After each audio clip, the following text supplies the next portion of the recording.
You're listening to The Extraction, conversations on the systems and strategies behind dental practice growth with Colin Ambler and Kyle Bergman. Hello, everyone, and welcome back to another episode of The Extraction podcast. Your co-host, Kyle, here along with my co-host and the co-founder CEO of TeamCare, Colin Ambler. Today, we're joined by Connor Ludlow, founder of Annie, an AI front desk assistant built specifically for dental practices. Connor comes from a strong dental software background and has built Annie around one of the biggest operational gaps in dentistry. What happens when practices spend time and money driving patient demand, but miss opportunities at the front desk? That's what we're going to talk about with Connor today, how Annie works, where AI actually helps, where it doesn't help, and what great dental practices should never try to automate.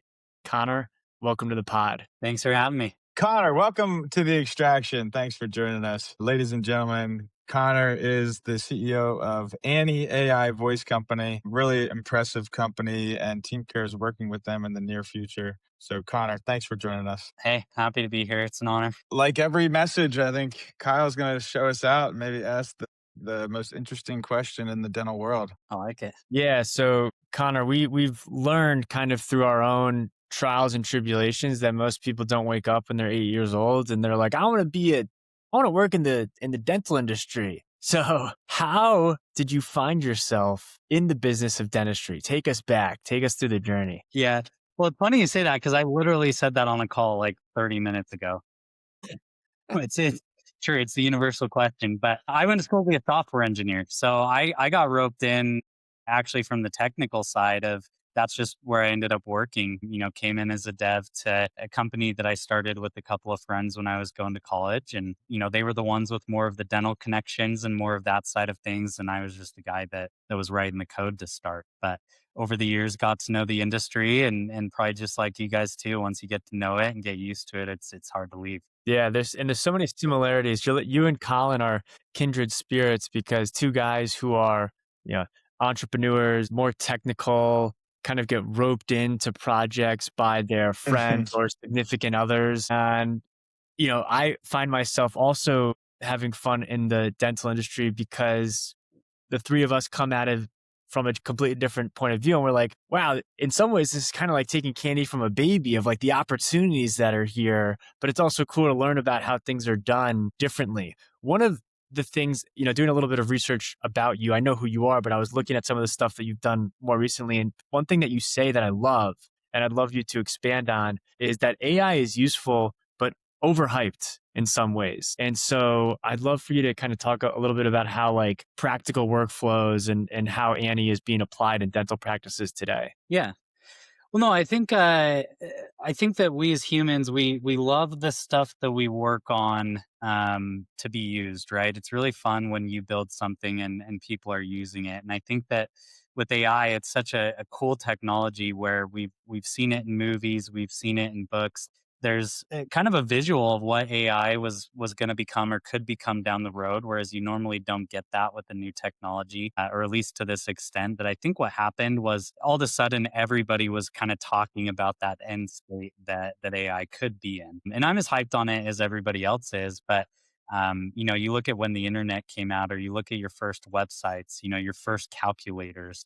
Like a lot of technology, when it first comes out, usually starts off from that angle of being a tool and being helpful and starting off at kind of a small scale and then going larger scale. And I think that with AI, we kind of lost the plot there a little bit with that, where we almost skipped that step. And what happened was then you had a lot of proof of concepts. You had a lot of things that conceptually could work or might work someday that were getting sold or that people were maybe putting all of their chips into. And it stole this thunder, I think, from a lot of things that actually work really well right now, and that are really useful in the day-to-day right now and really healthy. I think a lot of it goes back to like what I end up saying a lot is just it's a tool. And I think that if you come at it from the angle of being a tool, it's not diminishing the power that AI can have, as cheesy as that sounds, but it just makes it much more healthy. Like that's how I would describe it, is when you look at it as a tool, you're looking at what does this do for me? Does it make my life easier? Is it saving me time? Is it making me money? And over the course of history, like that's typically where innovation happens, is things that accomplish those goals. And I think that when you look at AI a little bit more from that angle, it becomes much more practical and healthy and manageable. That makes a lot of sense, and I know Colin's chomping at the bit, and I have one more question. We're kind of going in reverse, and then I'm gonna shut up for a second. But Connor, can we just take a step back and can you I wanna help you establish credibility and trust with our listeners. Tell us what is Annie and what, like, traction, like, how many offices are Yeah, you in? Yeah. Well, no, and then I think maybe even to take a step back a little bit from that. So I talked about joining that. It was a dental call center that we yeah. started. I want to derail this thing. I've been Okay. waiting for this comment. I fired Connor. I fired Yeah. Connor 10 years ago. Uh, Hey, so, I'm uh, a software engineer at the time, so I was passing that. yeah, it's so funny. Back in the day, Noble Dentistry hired this company called Callforce to do one of the first versions of done for you appointment handling, confirmations or hygiene reactivation and stuff like that. And I didn't know Connor at the time. I was working with a different account manager. But we signed up for the service. I was, of course, growing a practice, grow hygiene. I was all about it. And so I found this, got an email advertisement or something. It was called Callforce, and said, "Oh, do this. We'll do it for you." And you know how much labor it is at the front desk to just like do all these calls. And so I was a business guy. I was like, "Hey, sign me up. This is great." And so the linchpin of the breaking deal was this price positioning. So what Callforce offered was, we'll do all the calls for you. And then for every appointment that gets scheduled, you got to pay us $30 or something like that. And so I was like, all right, I'll play ball with you. No big deal. It's worth it. But then what we started to see was a scheduled appointment was worthless. Anyone can take a name off the list and plop it on the schedule. And so I got my first bill for like $4,000. And I was like, where are all the patients? Where's the money? Like, this is bullshit. And I termed like immediately almost. I was like, this is a racket. So later on, Connor cross paths. We got some introductions from, I think, Adrian. Adrian probably introduced Yeah. us. And we got to go Oh, into we did that history. awesome at Midwinter. We met you Yeah, on the yeah. floor. Yeah. Midwinter, where all the winter magic happens. But that was the original. And so, Connor, take us back there. So back when I fired you, your company. No, I'm kidding. But I thought it was really interesting. We crossed paths later, and if you go forward and backward, you're like, oh my god, this guy's running an AI call company now. Like, how cool is that? And everyone's kind of traced the dots connect in hindsight. It's like Colin was an office manager. There's an office management software. Connor was running a call for us, and now there's an AI call application for it. So take us back to your experience there, and I think maybe you can help foreshadow what you're doing now, which is so cool. Yeah. Were you guys building TeamCare at that point? Was that off the ground? Oh yeah. Yeah, you could have used our reactivation list. You didn't even No, know. that's what I was saying, is that could be money at that time. Well, here we are now. It's basically the same thing. We're just giving it to the robots. Hey, well, it's like a third time's the charm type of deal, because we had that, and then we met you in Chicago, and then you ran into Adrian, just meant to be. So, um, but no, I mean, kind of similar to you. I like it when we were starting Call Force, I was more on the technical side. Latter half of my time at Call Force, I ended up actually running the call center, so I was a little bit more involved on the operations side, but still a little bit more internal facing and working, with our internal operations. I ended up actually stepping down for that, kind of similar to you, Colin. Like I'm a nerd, at heart, in terms of like I wanted to get back to the tech. I love It was this. calling you.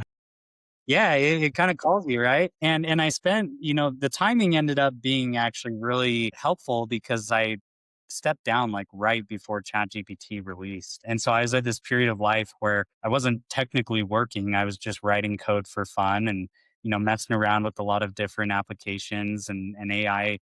ChatGPT comes out, they release their APIs. You can tap into this new tech that was really fun and exciting and fresh, and just kind of dove a lot into that. I was actually at the time doing a little bit of both kind of tech consulting, so CTO consulting, as well as I even worked with like some venture capital companies on doing kind of like I don't know what you'd call them, like little trainings around just how to use AI. Or, at that point, it was like, you need to be using this. You're going to fall behind. Your business is going to go under. This is like, there was a lot of FOMO.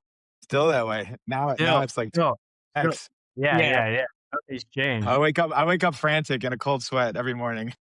Yeah. You can't hop on social media without there being at least one post that's like, if you're not doing this, you're going to be destroyed tomorrow. Yeah. Do you Yeah. know, not to derail this, but I saw another ad that was like, if you think you're behind, like it put the world in perspective. It was like, here's half of the world that even knows what AI is. And then here's the small, tiny dot of people that have actually used Claude Code or, something like that. But Yeah. anyways, keep going. Or they're fun. Dude, I'm all for the derailments.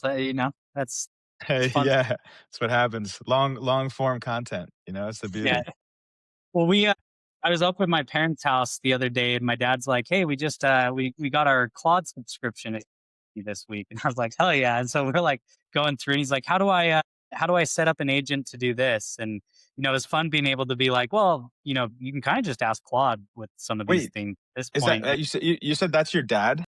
Yeah, my dad and his company, they signed up for like the corporate Claude So subscription, but he is your gets it. dad engineer? Is he a coder? It's so interesting. I was just talking to another mutual tech CEO, Annie from Avora, and Uh-huh. we were in San Francisco, and I asked about his story, and it was like his dad's an engineer, and his dad was doing Cloud Code in his business, and it was like Danny. I mean, he works with you too, and he was like a 13-year-old prodigy. He had like this viral app that went to like 1.3 million viewers as some 13-year-old because he grew up in a household like it helped. My dad gave me a lacrosse stick, and I became a college lacrosse player.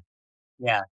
It's like you grew up differently, and it's like, yeah, you got your hours, you were on that path. It's like I mean, that's so funny because Danny just said the same thing. But yeah, tell me about where you come from with your family. Like this is like second nature for you.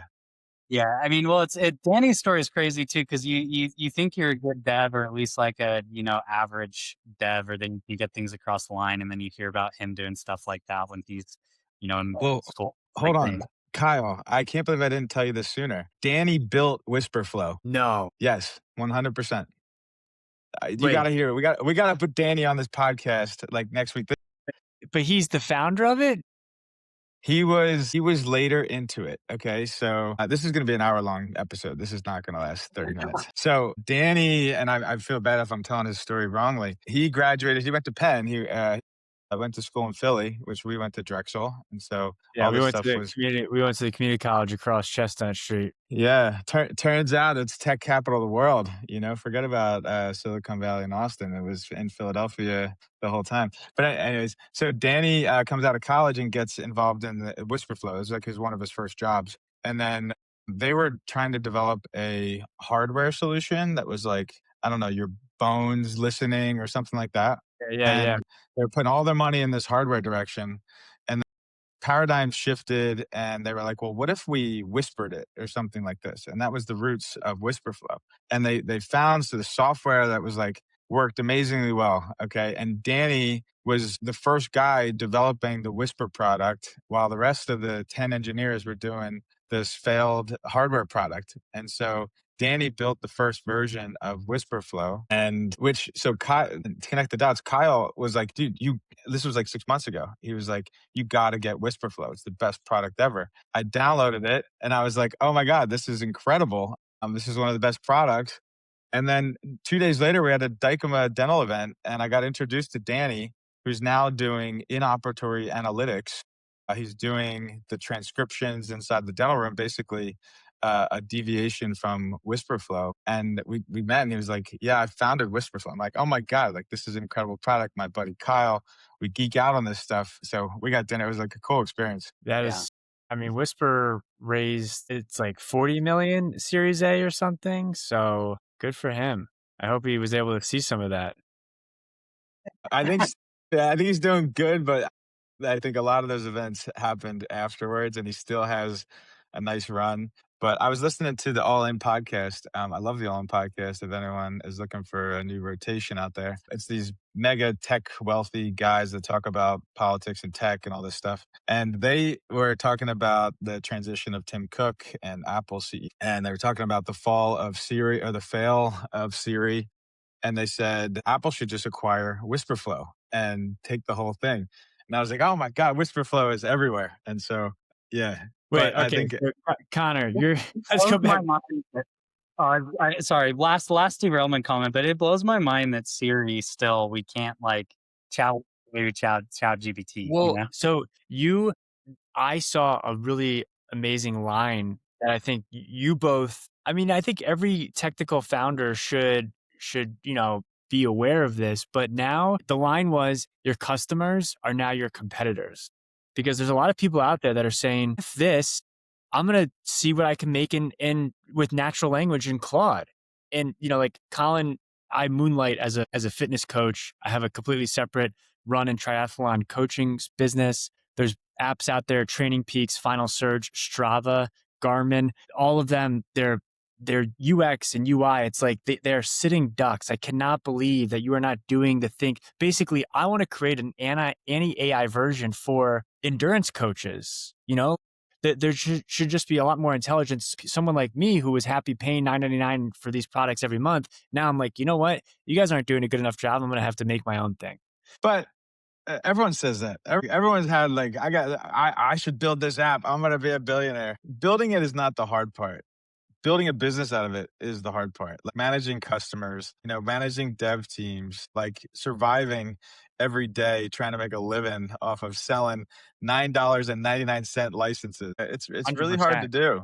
And so anyone 100%. can maybe build their little niche feature, but it's like really hard to bring it to a true product in the market. Yeah. Well, No, I agree with both. Like a couple of our employees this month built their own little app that they rolled out to the company. The guy that kind of like initiated the idea he's not on our dev team. And then one of our devs has stepped in to, kind of help with a few things, but it was really more of the non-technical employee that was helping out a lot with it. But he built this app for us where we could go and put in like how far we ran each day. So if anybody went on a run, they would go in and log it in this app, and it gave everybody a Lord of the Rings avatar. And it like was this whole thing around, the quest of like getting to Mount Doom, and it would track everybody would put in their goal. And that was like our company running goal for the month. And but it was cool. It was like, it was a visual. You would log something. It would send a message into the Slack channel and give kind of a AI summary of their run and like correlate it with Lord of the Rings. And, it's kind of goofy, but like everybody had a ton of fun with it. And, you know, the whole company like ended up latching on, and, like this was all something that he would have never done if he didn't have some of these tools. So to your point, Kyle, like I think a dynamic, I think both are true. I think that it changes like your skill set and what you need a little bit, because now if everybody can write code, I think it puts a premium on different areas. I think it puts a premium on your ability to write code that actually works, or that is a product that people actually want, to Colin's point, that you can then go and build an actual business on and go and market and sell. I think for the marketers and the sellers, it's going to eventually change a little bit about how they sell or how you might do some of those things. But I still think a lot of the principles will still, kind of apply. It'll just be different skill sets that it's going to develop in people and different things that it'll open up. I love that. Did the app integrate with Strava? Were any of you using Strava? We talked about it. Like, that's what was fun about it, was that like, a question like that of, oh, do we hook it up to Apple Health or to Strava? Like, was actually totally feasible. They could Totally. have been Totally. done that, Yeah. and it would have 100% worked. I mean, they even got it to the point where when we would hit certain milestones along our goal towards Mount Doom and running, it would unlock mini games. So they were like building in these little games that you would log your run, it would hit a milestone, you could click play the game. And, again, this is like, just something they were doing for fun, and not really even putting a terrible amount of time into, that all became possible because of some of these tools. Wait, hold on, Colin, before we go too far, what does your dad do? I need to know. My dad is he's an accountant kind of turned finance guy. So he's a CFO of a family office right now, and so that was what the family office was, the one that had signed up for that Claude account. Got And it. they Got it. Okay, cool. set Very up cool. it's around things like that. So he was having me help him set up an agent that he could talk to that would research tax code for him. So he Yes. had like certain sources, certain things, because there might be little changes from year to year as new laws come out. And with them dealing a lot with things like nonprofits and that side of things, like those tax codes are very, very relevant. And so we were, setting up little prompts and tools to go and search the internet for certain things. And it was kind of fun to hop into that. But all of that was back to what we were talking about of us still being early. Like I still think that we're just getting into what this will look like. Well, the Strava thing I think is like a good jumping off point to talk about what Team Care is doing with Annie right now today. Yes. And I think that everyone's right about everything. And where there's starting in my vision of how things are going, it's more interesting and exciting to make apps integrate with apps than ever. And so some of the landscape of the dental industry, everyone needed a PMS connection. Now it's like why these things exist. You got to like talk back and forth into the mainframe. But what Team Care and Annie are doing is Team Care is an app, and Team Care, I like to think of the practice management data as like this crude oil, and Team Care connects to all the practice management. And when we refine it and we build it into like more meaningful things, it's like we get treatment plans and case acceptance out of it. Like that doesn't exist at the PMS level, but we kind of harvest it into metrics and workflows and things like that. And one of the things that we do is we identify patients that need something. Okay, patients that need an appointment confirmed, patients that need a hygiene appointment, patient that need to sign their treatment plan or pay their bill or be reminded about booking. And so Team Care has a wide landscape in all those things. With Annie, it's kind of like the thing that we didn't want to build, and maybe to keep with the Lord of the Rings, it's like, wouldn't it be cool if Lord of the Rings could like hook into Strava? I think that's not to diminish Connor in this analogy, but it's like Annie integrating with Team Care, where it's like if we both just went to the PMS system, like we'd be rather uninteresting. But to take all the stuff that Team Care does and pass it off to all the good stuff that Annie's doing is kind of where we're at, where we're apps integrating with apps and it's not about everyone going to the PMS and working off of this like very rudimentary data. It's like Team Care pouring rocket fuel into Annie, and Annie, going out and doing what it does great. And so I'm super excited about how we're working. And I think that it's a comment on like some of the bigger landscape. And maybe we'll go back to Danny. Danny's doing an awesome company where he's doing the inoperatory analytics of recordings and transcriptions and things like that. And it's like you want Annie and Team Care and Avora to be working together. Like we want apps to be working with apps. And I think it's like very embracing to the vibe coders out there that are like, yeah, like let's make connectors here and let's do cooler stuff than if we just had to deal with that basic framework of PMS data. Yeah.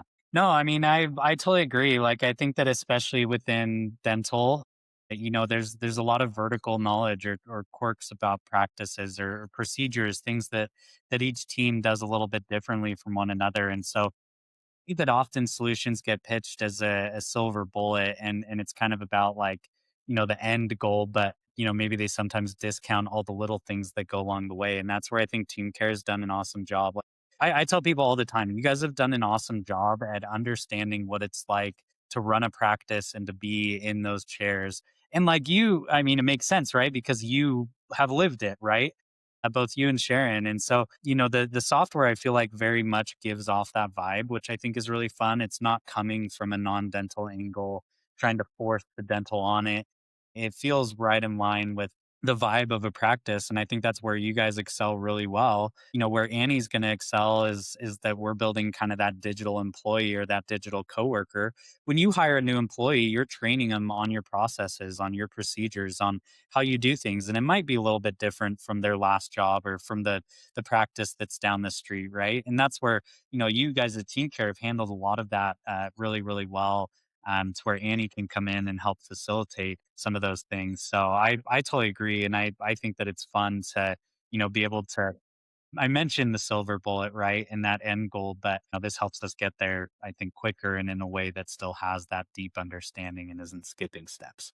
Well, Connor, when you talk about a silver bullet, you bring to mind a question that, in your experience, I'm curious what questions should a practice ask themselves before adopting any AI tool? Because a lot of people think this is going to solve all of their problems, but I'm sure you've had practices download, integrate with Annie, and they're like, where's the money? And it's like, oh, well, there's actually other systemic issues. And so, is there like a prerequisite or things that you would urge practices to be aware of before adopting anything? Not just Danny, but any other AI tool. Yeah, no, I think that's a great question. What I would say to it is like the first thing I would, if I'm in their shoes, I would be asking, why am I taking a demo of this software? Why am I interested in signing up for it? Going back to what I said about being a tool, it's really easy right now to go to a conference and hear somebody speak about AI and say, I need to be using AI. So let me go do some demos of these AI softwares, right?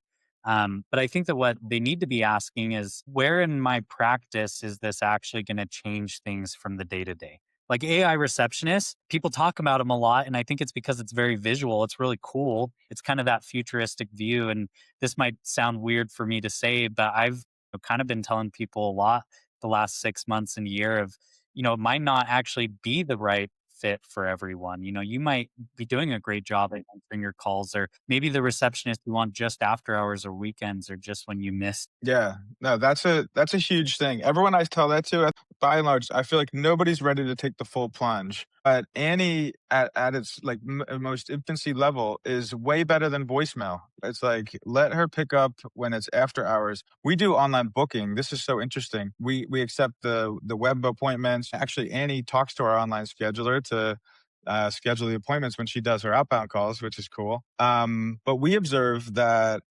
in the online booking appointments, there's like a spike at 2 a.m., 3 a.m.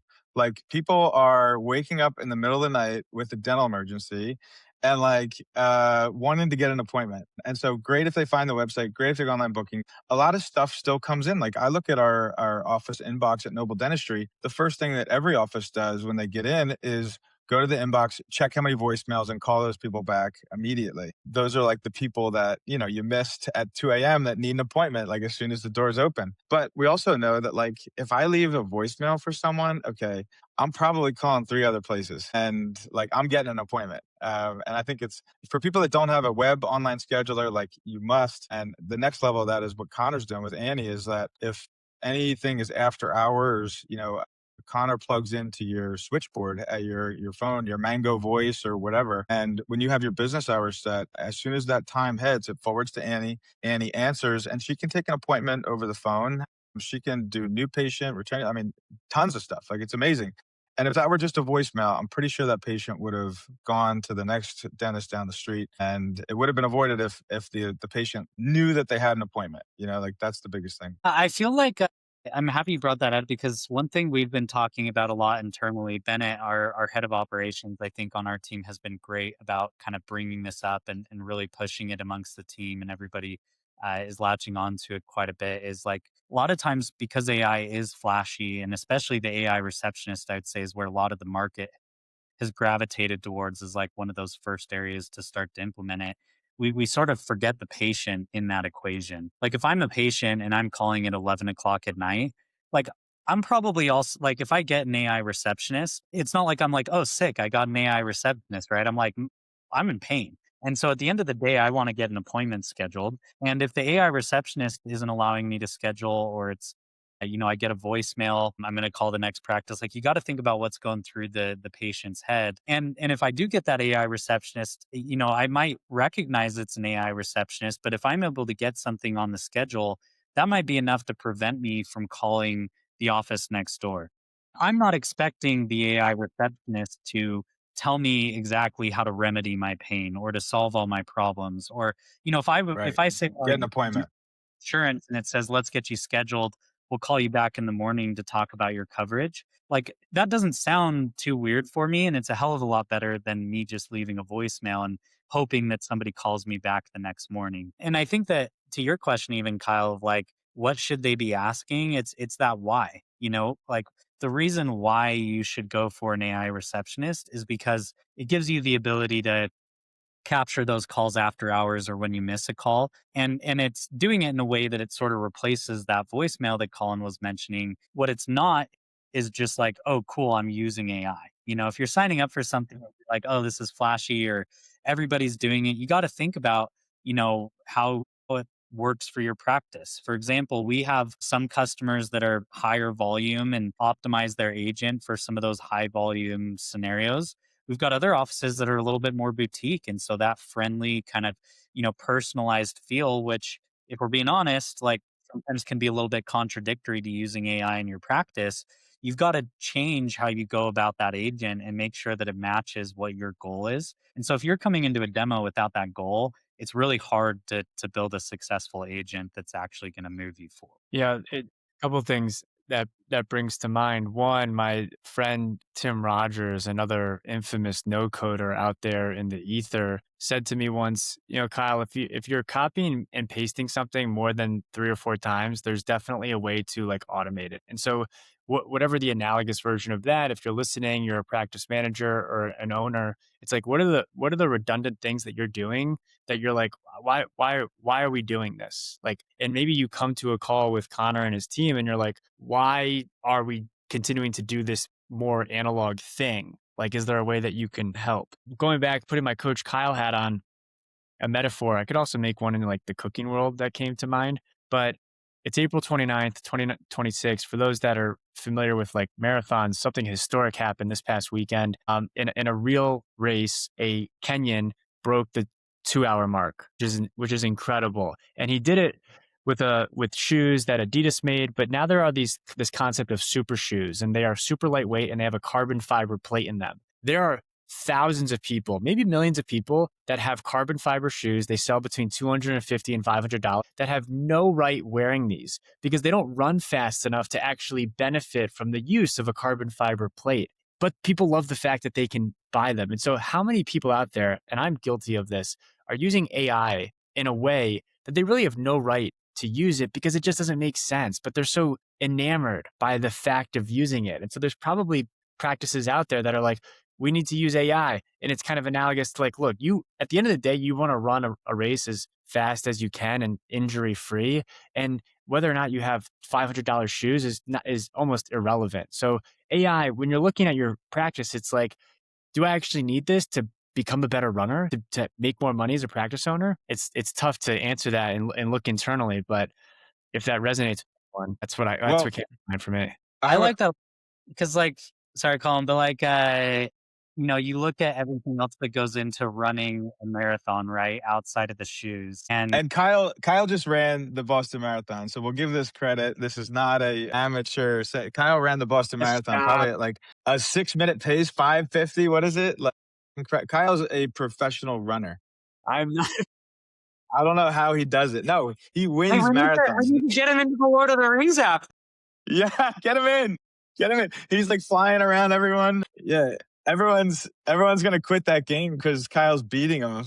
It's gonna be lame. Our whole company goal on his own. Yeah. No, it's incredible. Yeah, Kyle really does this stuff.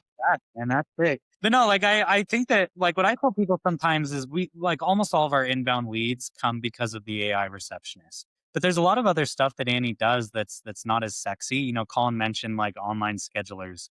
We've got a website chat. Like the website chat to me The is website chat's awesome. I was gonna bring it up. Yeah. it's one of my favorite examples because there's not a great alternative. Like for the AI receptionist, you do have some other alternatives and ways you can go about those missed calls. The website chat, like some of our best performing offices, might be getting 3 website chats, 4 website chats a day. And so if you were to go to one of your team members that's already slammed and say, hey, I want you to watch this website chat like a hawk for, potentially 2 to 4 messages a day, those are our best practices. So if it's one a day or one every other day, that's like kind of brutal for that employee. We see people schedule through that website chat quite a bit, especially in younger demographic areas, pediatric offices, and what's cool is you see them a lot of the time at like 11 o'clock at night. I saw one that was at 3 in the morning the other day through the website chat where an appointment got scheduled. And it's a great one because it's like, why not? Like you don't lose anything by implementing that. It doesn't take any of your team's time. It just gathers you more leads and gets you more appointments. And, it might only be 2, 3 a month, but again, why not? And I think to your analogy about the marathon, we might focus a lot sometimes on the super flashy things, but miss some of those little things that actually go quite a long. Yeah, but okay.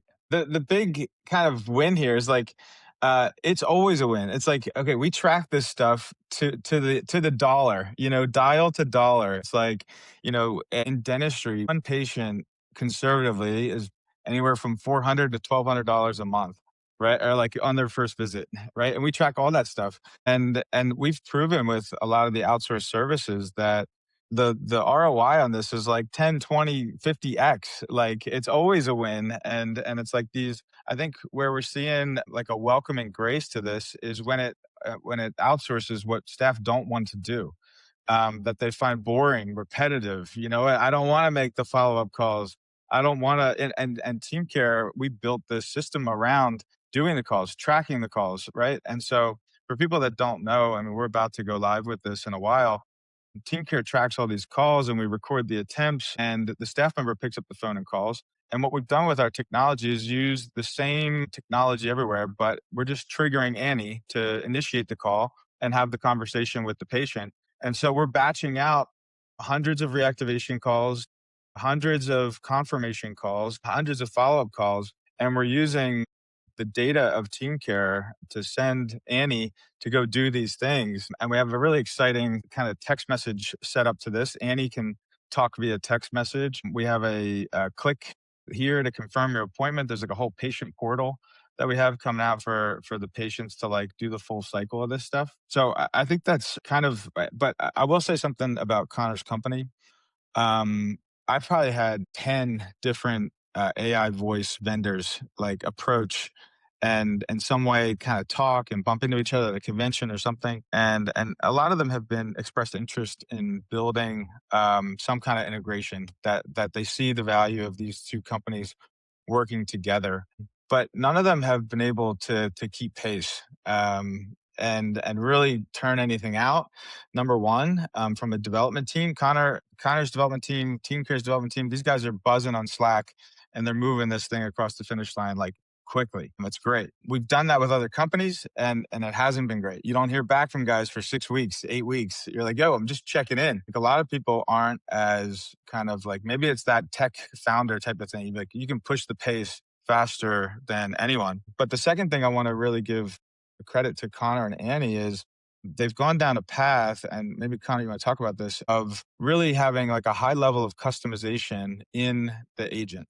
And I think that's a really big differentiator, because if you've tried to sell any product in the industry, it's like you find out knocking on doors that everybody wants something different, and like they're not willing to do anything. If you can't answer my insurance question the way I want it answered, I'm not using any. It's very black and white.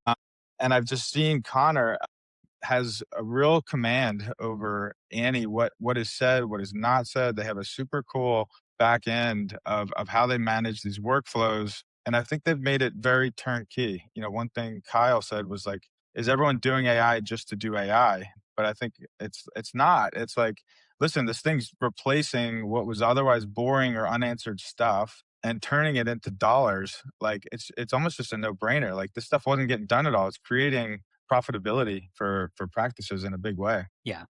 Well, no, I appreciate that. And I think a lot of the comments I've made here today, like a lot of them kind of start with things that we see with our customers and experiences that we have setting up Annie. The customization, for example, I think the reason why we've gone deep into customization is what we realized is at the end of the day, like these calls that Annie is handling or the text messages, the website chats, they're very personal things. It's somebody's healthcare. And all of us, like if were talking to an agent and feeling like we weren't getting that care, like we're gone. We're not going to sit on that. We've all talked to shitty phone trees and, things that have been frustrating and requested a human. And the reality is that like we want to talk to the human, right? And what we found the best agents do is they actually just fit with the office. And what I mean by that is that whether that's that the agent does, let's use emergency situations. We'll have some offices that the second that Annie hears it's an emergency, want us to forward the call to an emergency line or send a text message to the doctor. Some of them open up an emergency operatory and they have Annie's schedule there. But there's a lot of different strategies that we've come across, and people will ask us all the time, like, which one do you recommend? And obviously, if we're going for numbers based only, then there's probably, scheduling an appointment's always going to have a higher scheduling rate because you're scheduling. But what we always tell people is it's actually what's going to work best for you. Like at the end of the day, if we forward a call and it goes to voicemail and nobody calls them back, that's a bad experience for your patient. If we schedule an appointment and that appointment can't actually happen and you have to call them back and reschedule them, then, it probably doesn't make sense for you to open up an operatory just because then it lets Annie give the answer, but you don't actually want to take the appointment at that time. And what really ends up being the best for the patient is that they get the care that they need. And so if we can forward them to a spot that somebody is going to answer, or if we can schedule that, and it does actually mean that they can come in the next morning for their appointment, or even if it's as simple as like Annie saying, hey, I'm going to send a text to our doctor and they're going to give you a call back, and the doctor's actually really good about that. Like that's actually a pretty good patient experience, and the patient's going to feel taken care of. And that might contradict what the number is on the dashboard for our scheduling rate, but it does provide that good patient experience. And so we really wanted, the customization where it came from was actually just that thought of, hey, we want to be able to let this fit with the office so that the office can do their thing, right? So it's Yeah. been fun. Well, I think that when you're doing software, it's like a live or die. It's like sometimes in the early days, I'm sure you know this. It's like you pitch to your first dental office and they say, I'm not buying you unless you do this. And, you're like, all right, well, if I can build that, I'll live tomorrow. If I can't build it, I die. And I think if you can keep up with the development and kind of like fit the needs and keep the product going and having like a high, I think I'm really excited for both of us at this point. I feel like there's such a high product market fit. To your point about or all of our points about customizing it too. I think you've done a great job with that. But at the same time, dental offices aren't that different. Okay. Like we all operate off of the same rows and columns and appointments and providers and treatments. And the conversations, are coming in, we're confirming an appointment, we're taking an inbound call. Everyone has their nuances, and like phone skills are so important to you know, the intake process and making it frictionless and all these things. But I think it's like a great fit. I mean, I think you have all the customization that anyone needs, and a lot of people want this product. And I think that, as software companies, you're especially paranoid about, staying ahead of the curve and being competitive in the market. And I think the way I look at the way we're working together was like, we're better at this integration point than we would be as separates. It's like, I don't want to have to go build AI. And I'm sure you don't want to have to build all of the, workflows and tracking. It's like, it's just by working together, I think it's really exciting.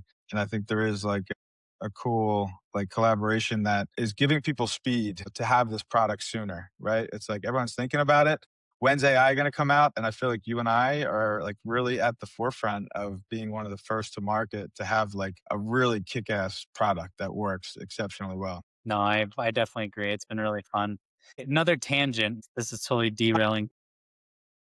Kyle, did you see the AI robot marathons that were like, I think it was 2 weeks ago in China? I did. The videos were hysterical. Some of them just Wait, tripping, what? shattering. Yeah, Yeah. you can take the videos and put them down in the. Well, I saw like the cold cans, right? The joints were overheating and stuff like Yeah. that. Yeah. Yeah. There was one where they're like dumping a bucket of ice on the robot because it had overheated. My Yep, God. saw that. I think the winning. I did see a robot. I'm not sure if it was the same race, but a robot finished a half marathon in like 50 minutes, which was superhuman. I don't know if humans will ever be able to do that. I think the record is around 57, 58 minutes. But yeah, that was wild.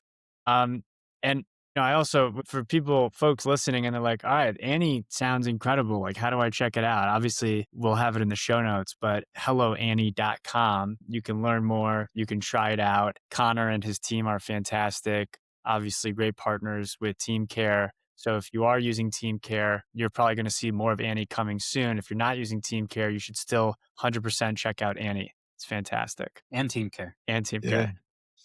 Yeah. Yeah. Connor, so here's a question I have for both of you, a vision of the future. And this was inspired by Discovery Channel's Shark Week. I had this idea, which I've really been sitting on and been lazy about, but I want to have Health Week, 2 weeks a year, about 6 months apart. I almost like take a week off from work, or I don't have any new meetings. And in that week, I'm going to have my doctors, my physical. I'm going to get my teeth cleaned. I might get like extra blood work because I'm into like biohacking and that type of stuff. And I would love, I have Open Claw set up, and it's like, it would be so cool if I could have that connected to TeamCare and Annie so that I could just chat with my phone and be like, hey, make sure that I'm scheduled for Health Week across all of my different. I feel like we're in the next 6 to 12 months, Annie and TeamCare being able to speak to my, general physician and having access to my blood work and understanding my gums, like the way that we met, like I have like a cavity and how does that influence when I should go for my next Health Week, like this whole ecosystem of the way that we look at how we take care of ourselves. We're so close to like a paradigm. So kind of curious what both of your takes are on where your current companies sit, where TeamCare and Annie sit, and like what the future looks like. No, I love that. I think that you kind of touched on a really important point of that, like you're talking about, for you individualized and your data and like all these little things that, you know, people that have a crazy health regimen or a lot of money to spend, on doctors and health, like they might have some of that biohacking stuff or have some of that data and things that people might not have resources to. I'm actually very bullish on like one of the aspects of AI that I think isn't talked about enough, the receptionists, the voice AI, things like that often steal thunder from just that idea that AI allows you to focus on a lot of data or a lot of details, actually at scale and in a way that's feasible to do.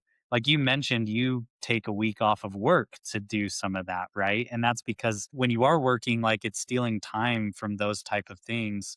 I've got a couple of friends actually that are building an AI software for financial advisors, and one of the things that they mention is that like one of the goals of the software is actually to make that process of, what financial advisors do so efficient that it doesn't have to be something that's gate kept for only the wealthy and that everybody could have access to that type of thing. And I agree with you. I think it's an underrated aspect of AI is just that idea of the scale that you can get with your own data and how that's going to apply to individuals as well. Connor, what city are you calling in from right now? We're in Utah. I'm in Lehigh, so just a little bit south of Salt Lake. Not yet. Dude, No, I was just in Austin and they are everywhere. It's one out of every 3, 4 cars. It's Yeah, nuts. it's And they're it, doing perfect driving. Like they're pulling up to the stop sign, waiting, nice round turn. It's like incredible. well, and for those listening and you're not sure, so WAYMO, what we are talking about is actually a subsidiary of Google, and they are self-driving cars. They almost look like those cars you've probably seen on the road that are taking pictures of Google Maps, where they have all the cameras on top. That's what I thought it was at first, and then I realized no one was in the driver's seat, and I thought I was having a panic attack or something. But Google has done a really good job of positioning these. They say Waymo is the most experienced driver in the history of mankind, has over 1 billion hours on the road, but it's very unnerving to see. And what I think a lot of people are really seeing is like if someone gets hurt by a self-driving autonomous vehicle, the fact that there was no human in there that was exercising their free will, it's like if I'm going to get hit by a Dude, car, I want someone to like it's make a mistake, you know? Dude, it's all right. And that's the feeling. You're like, actually, like, you want to throw yourself in front of the Waymo because you know it's not going to hit you.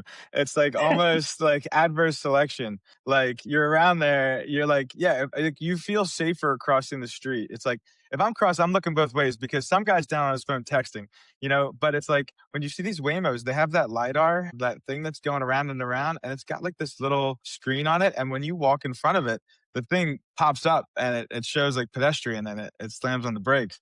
And so like you tiptoe in front of this thing and it's immediately like it stops and it knows you're crossing. It's like you feel safer. So I mean some of that stuff, I think to go back to the final comments, it's like there's a lot of cases where AI does stuff so much better. And I know it's like everyone's existential fear of this to some extent, but it's like, it's just better. Some of the stuff that's happening, we've worked in the business world for so long, like we get off meetings and we immediately get an email with a summary and action items and the transcription and the voice. And it's like anytime you want to refer back to something, you're like, oh, let me go check the Fireflies or the Read AI or the whatever. It's like patients don't have that. They go to a dentist and they sit and one in the ear, out the other. Okay. And then like they go home and then nobody picks up the phone and calls them. It's like this biggest kind of contradiction of dentistry. You get in the chair and this is like a funny Corey Schobel, Chris Ad thing. He's like, you go in there and everyone's convinced that they have to go like make it eminent. It's gotta be, you gotta like, if you don't make it eminent, patient's not going to care. So like, okay, you're going to die if you don't take out this tooth. Like tomorrow, it's going to kill you. You're going to be walking down the street and you're just going to collapse because of the pain. Like this is the narrative and then like you leave the office and it doesn't hurt. Maybe it does. But then like nobody follows up and you're like, if that was cancer, would you expect to go in and like someone diagnose you and then like you just like never hear from them again? I think dentistry is a little bit behind with sort of the medical protocol. And you look at other industries like hospitals and they have Epic and what you're talking about is kind of that version of centralized like medical records. But I think it's like, all of that stuff with the Read AI and the transcriptions is like giving better healthcare. And like how many employees, staff members in a dental office, like they never write their notes the other day. If they do write their notes, it's like these choppy, initialized, abbreviated, unsigned notes. It's just bad. It's like if you want to refer back to that visit 6 months ago, you're like, oh, this guy I saw in the office 6 months ago, I told him this. It's like, who knows what your notes say? It's like to actually have the modern tools, like it's just better for clinical people. It's better for patients. Connor, as we wrap up here, any last words of wisdom or insights, thoughts you want to share with our listeners? No, I mean, I appreciate you guys having me on. I'm always happy to jam on AI and things like this. So if anybody ever wants to reach out, get an intro to Annie, or talk more about how we're going to be working with and how that all works together, definitely don't hesitate to reach out to us and our team. It's been a good time, chatting through all this. This has been a fun one. Yeah, awesome. And sorry for firing you back in the day. We're back. I'm not offended. I'm over it. Thank you for listening to The Extraction with Colin Ambler and Kyle Bergman. Read episode notes and transcripts at teamcaredental.com.